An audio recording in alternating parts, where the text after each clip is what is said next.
When all Americans are treated as equal, no matter who they are or whom they love, we are all more free, said Barack Obama. Growing up in a world, no matter your color or gender, someone always has something to say. When I was a kid in grade school, LGBTQ was not being discussed. Even though a lot of the students were different in that aspect, the school didn't find it beneficial to discuss it in school. I am here to persuade the audience on why LGBTQ should be discussed in traditional schools with youth grades K through 12, because there are so many kids living in a same-sex parent household.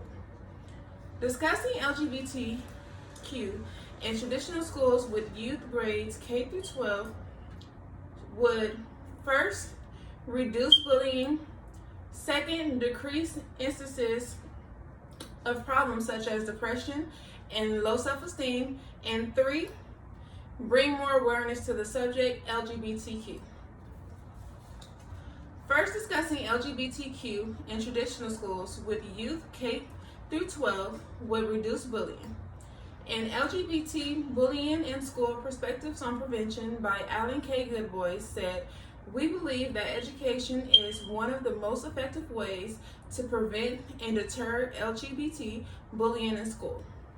After all, students' miseducation is a principal cause of homophobic and transphobic bullying. Some adults teach prejudice beliefs, like when adults teach children in religious settings that it is wrong or immoral to be gay, and impart heteronormative analogies to children who then enforce traditional gender norms among other students, like when young male bullies embrace masculine analogies, beliefs, and target other boys who act feminine."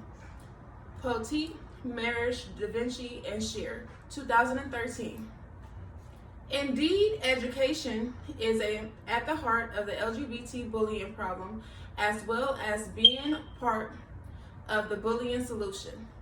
Students who are less educated adopt more heteronormative practices that privilege heterosexuality, including LGBT non-acceptance, yet their more educated student counterparts are more likely to reject negative attitudes towards LGBT peers.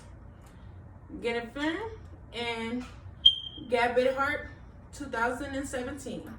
For instance, when I was in 7th grade, a lot of my friends was getting bullied based on them being different. Most of the girls dressed like boys, most of the boys dressed like girls.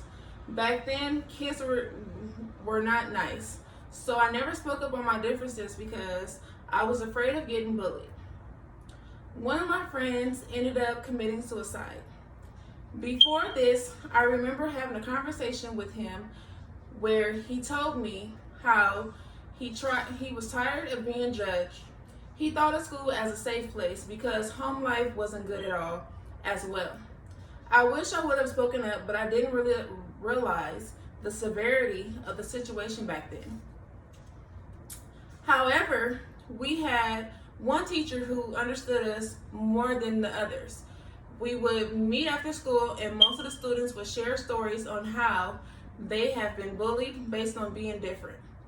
The crucial things these kids would say was very hurtful, but being older now, I understand that they didn't have the knowledge of what was really going on.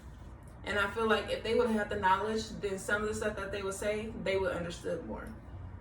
In LGBT youth bullying experiences in school, the role of school counselors within a system of oppression by Aubrey Black, Fedham, and Mosley said, "Safety in schools is a valid concern for these students. LGBTQ students reported experiencing verbally harassment and physical abuse from their peers. Of the 71% of the students who frequently heard gay used in a negative way in school, A vast majority, 91%, reported feeling distressed by the verbal harassment. Kovetsky, 2014. Nearly 70% of students reported verbal harassment ranging from name-calling to threats of violence. And 49% reported experiencing electronic harassment via text messaging or social media in the past year. Over a third, 36%, were physically harassed, pushed and shoved, and 16.5% were physically assaulted, punched, kicked, and injured in a weapon in the previous year. COVID ex al. 2014. As a result, not discussing LGBTQ in traditional schools with youth grades K through 12, students are experiencing an unsafety zone because they are different. Second, by discussing LGBTQ in traditional schools with youth grades K through 12 would decrease instances of problems such as depression and low self-esteem.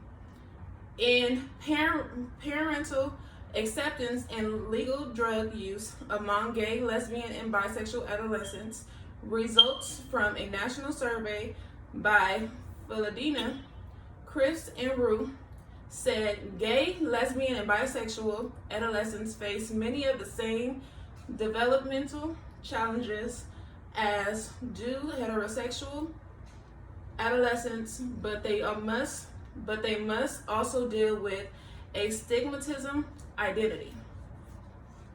In one or more important studies of minority stress in gay men, Meyer 1995 demonstrated the destructive mental health effects of chronic stress related to stigmatization.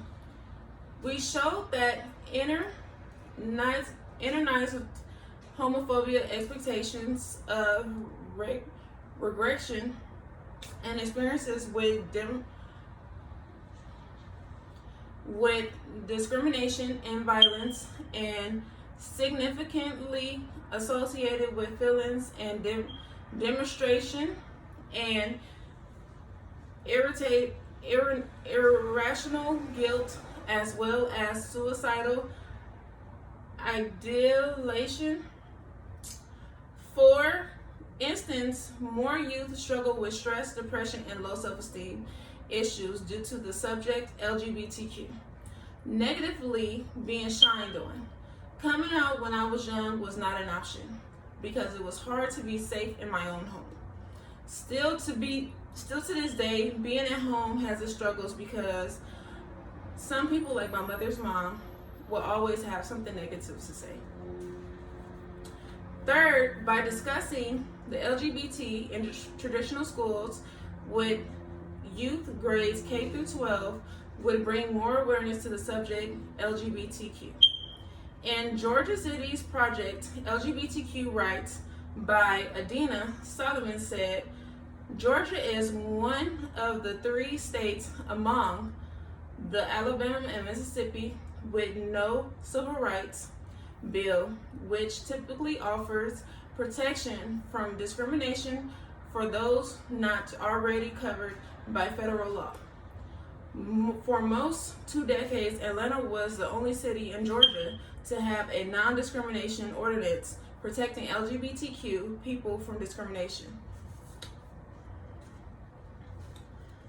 More cities in Georgia are also considering a law of their own. Their actions come from during a time when Georgia Republicans are pushed for controversy, religious liberty, laws that would limit the state's ability to pass laws that conflict with religious beliefs and therefore could allow people to refuse customers based on sexual orientation. Also, in these states required schools to teach LGBT history by Casey Lennons said Californians became the first state to pass a law requiring school to teach LGBT in history in 2011, followed by Colorado and New Jersey in 2019. Civil rights and advocacy groups have praised that these states for expanding these definitions of American history in class. Our youth deserve to see how diverse American history truly is, and how they can be a part of it one day too, said Christian Falescro, Executive Director of the advocacy group Garden State Equality. In conclusion, by choosing to discuss LGBTQ in traditional schools would help shine light on a lot of issues and bring awareness to the subject that would help incorporate change. By persuading the audience on why LGBTQ should be discussed in traditional schools with youth grades K through 12, because there is so many kids who are and feel different in this aspect, and also many kids who live in a same-sex parent household. Discussing LGBTQ in traditional schools with youth grades K through 12 would, again, 1, help reduce bullying, 2, decrease instances of problems such as depression and low self-esteem, and also 3, bring awareness to the subject of LGBTQ. Hope Will Never Be Silent by Harvey Milk.